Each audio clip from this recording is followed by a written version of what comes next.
It's just nice to be in employment, yeah. When I started out 35 years ago this month at Ulster Television in Belfast, which is part of the ITV network, and I am and remain the youngest ever news anchor.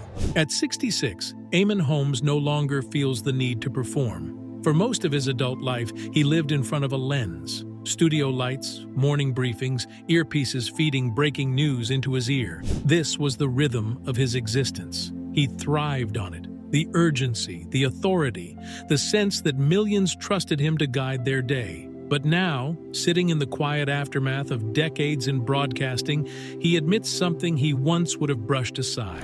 The hardest role he ever played wasn't on television. It was in his marriage to Ruth Langsford. For years, they were the couple viewers believed in. Comfortable, playful, solid. When they sat side by side on the sofa, there was an ease that felt unforced. They interrupted each other the way only long-term partners can. They disagreed without venom. They laughed in a way that didn't feel rehearsed. Audiences projected stability onto them because that's what they saw. And for a long time, that stability was real. But real doesn't mean unbreakable. Eamonn says the truth he's finally ready to share isn't about scandal. It isn't about a single explosive event. It's about erosion. The slow, almost invisible wearing down that happens when two strong personalities build a life under public scrutiny. We didn't fall apart overnight, he admits quietly. We drifted in inches. When they first fell in love, it felt like a merging of equals, both established, both respected, both understanding the strange hours and stranger pressures of television. There was comfort in that shared understanding. No need to explain the exhaustion after a 3-hour live broadcast. No need to justify the adrenaline crash when the red light went off. They understood because they lived it. Working together at first was exhilarating. Their chemistry translated seamlessly to screen. Producers noticed. Viewers responded.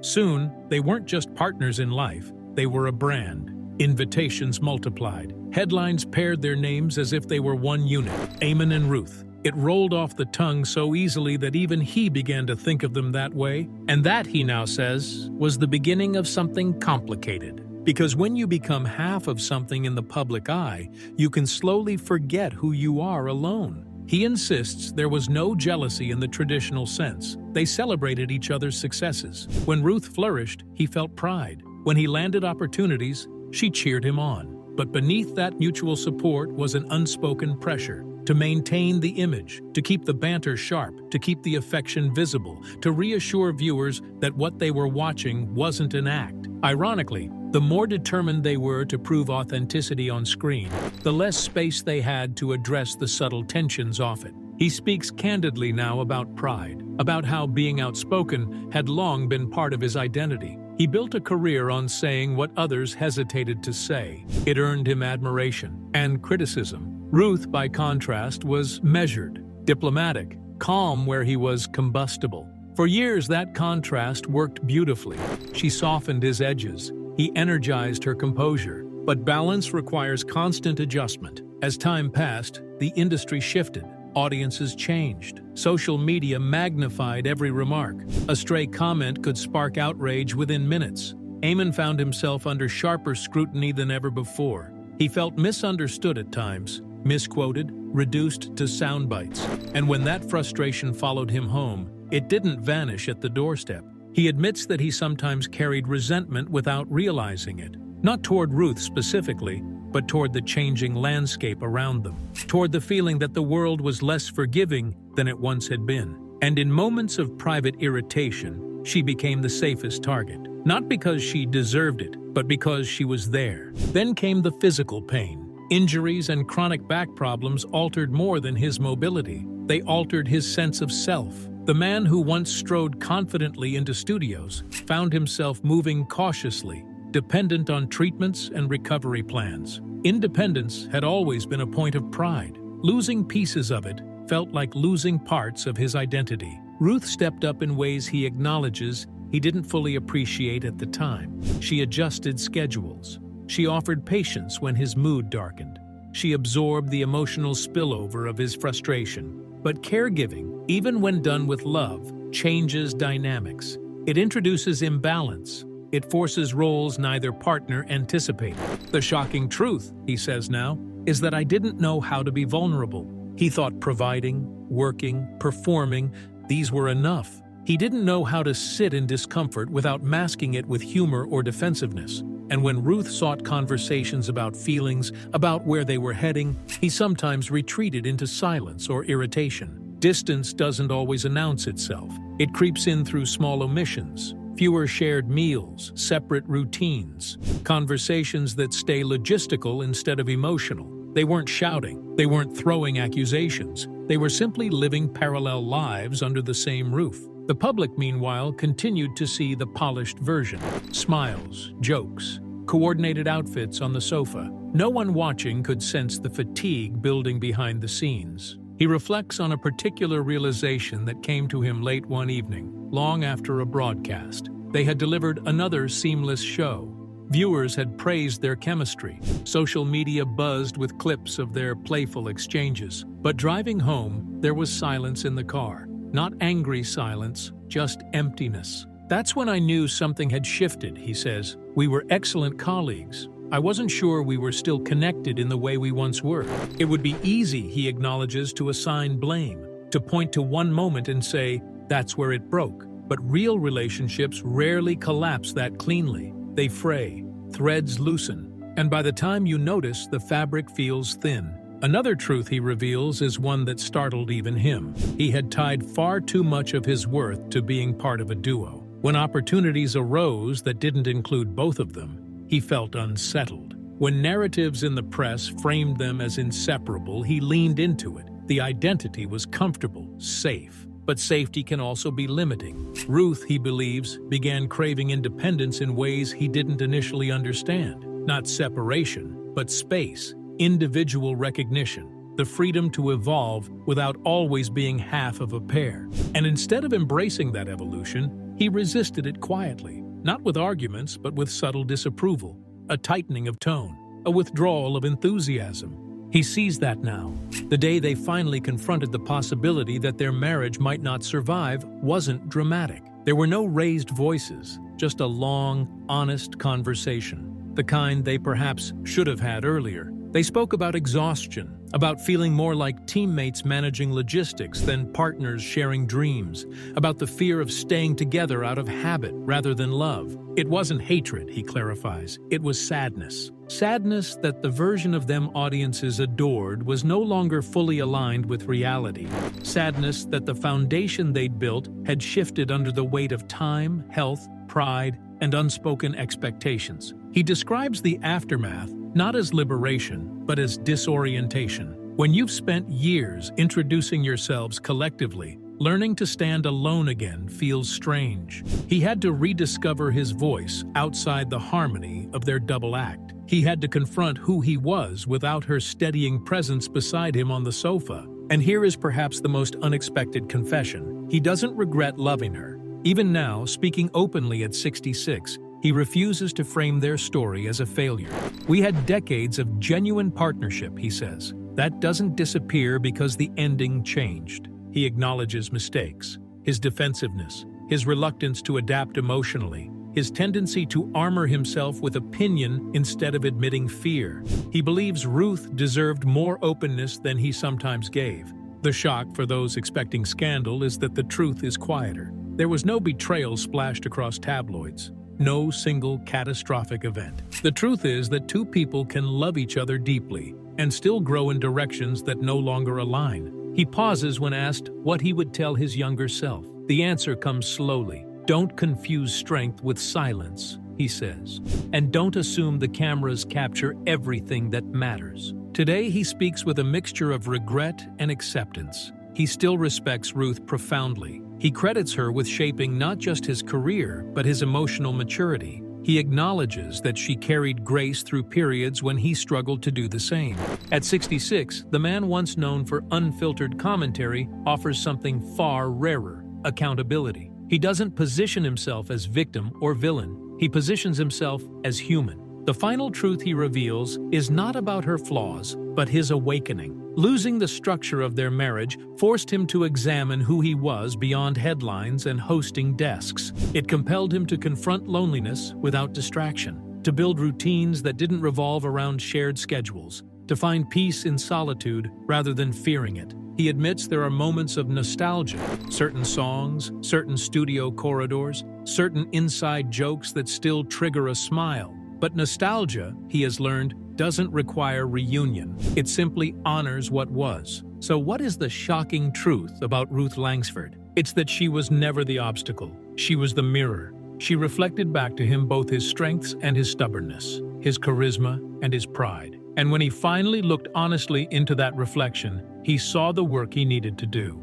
At 66, Eamonn Holmes isn't exposing secrets. He's shedding illusions. The illusion that love guarantees permanence. The illusion that public chemistry ensures private harmony. The illusion that strength means never admitting vulnerability. He ends not with bitterness, but with clarity. They shared a chapter that shaped them both. It closed not with fireworks, but with understanding. And sometimes, he says, that is the most dignified ending of all. He says the hardest part wasn't the headlines. It wasn't the speculation or the whispered questions from acquaintances who believed they were owed details. The hardest part was the first ordinary morning that followed the decision. No shared coffee, no casual exchange about the day ahead, just silence in a house that once echoed with routine. Routine, he has learned, is the invisible glue of long relationships. It's not the anniversaries or the grand gestures that sustain you. It's the daily rhythm, the small nod across a room, the familiar argument about what to watch. When that rhythm stops, the absence feels louder than any public commentary ever could. For years, viewers believed they knew the essence of their marriage because they saw the banter. But banter is performance adjacent. Even when genuine, it's curated by context. A studio sofa is not a living room. A segment clock ticking down in your ear doesn't allow for the kind of vulnerability that real relationships demand. He admits now that sometimes their on-screen connection felt easier than the conversations waiting at home. There were nights, he confesses, when he lingered longer in work environments than necessary. Not because he didn't want to go home, but because stepping out of the presenter role meant confronting feelings he wasn't ready to articulate. In the studio, he knew who he was. At home, during the later years, he felt uncertain. He speaks carefully when describing Ruth's perspective, refusing to claim ownership of her voice. But he acknowledges that she had been signaling change for some time. Subtle remarks about needing space, about rediscovering herself beyond the partnership. He heard the words, but didn't fully absorb their weight. He assumed love would smooth over whatever rough edges were forming. That assumption, he now says, was naive. Love isn't maintenance-free. It requires recalibration as life shifts. Careers evolve, health fluctuates, public perception changes. The couple who first fell in love weren't the same two individuals decades later. Growth had happened, personally, professionally, emotionally, and instead of regularly reintroducing themselves to each other, they leaned on history to do the work for them. History can support a relationship, but it cannot substitute for present effort. He describes one particularly revealing moment after their separation became reality. He caught himself reaching for his phone to share a small anecdote from the day, a natural instinct after years of shared commentary. And then he stopped. The realization that the reflex no longer matched the reality was jarring. It wasn't anger he felt. It was grief for the version of life that once felt automatic. Grief, he says, is an underrated part of amicable endings. When there's no explosive betrayal, no obvious villain, society struggles to understand why separation happens. People want a dramatic reason, a headline, a singular event. But the truth is often far more ordinary and therefore harder to explain. He insists there was respect at the core of their final conversations. They didn't scream, they didn't trade insults, they acknowledged fatigue, emotional fatigue, the kind that doesn't arrive suddenly, but accumulates through years of unmet needs and unspoken disappointments. One of the most confronting realizations for him was recognizing how often he equated providing stability with providing emotional presence. He believed that showing up for work, maintaining professional excellence,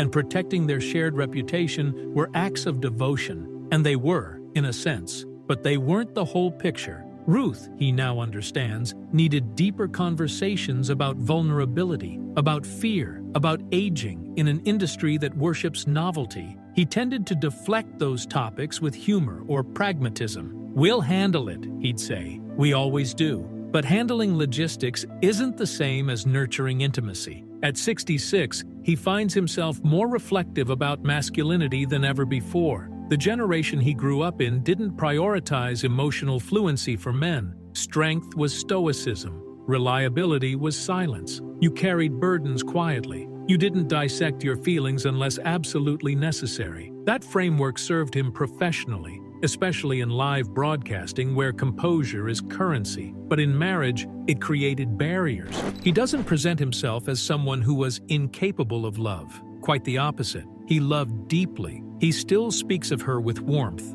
But love without consistent emotional openness can feel incomplete. There were also external pressures neither of them could fully escape. Public life magnifies normal disagreements into perceived narratives. A playful on-air exchange could be dissected online as evidence of tension. A missed joint appearance could spark rumors. Over time, constantly countering speculation becomes exhausting. You begin to feel like custodians of an image rather than participants in a marriage. He reveals that in the final stretch, they tried counseling, honest talks, adjusted schedules. But effort, while sincere, doesn't always reverse long-standing patterns. Sometimes the bravest act is acknowledging that the relationship has transformed into something different than what it once was. The shocking part, he says almost wryly, is that there was no scandal hiding behind closed doors, no dramatic secret waiting to explode. The shock lies in the simplicity of the truth. They grew apart while still caring about each other.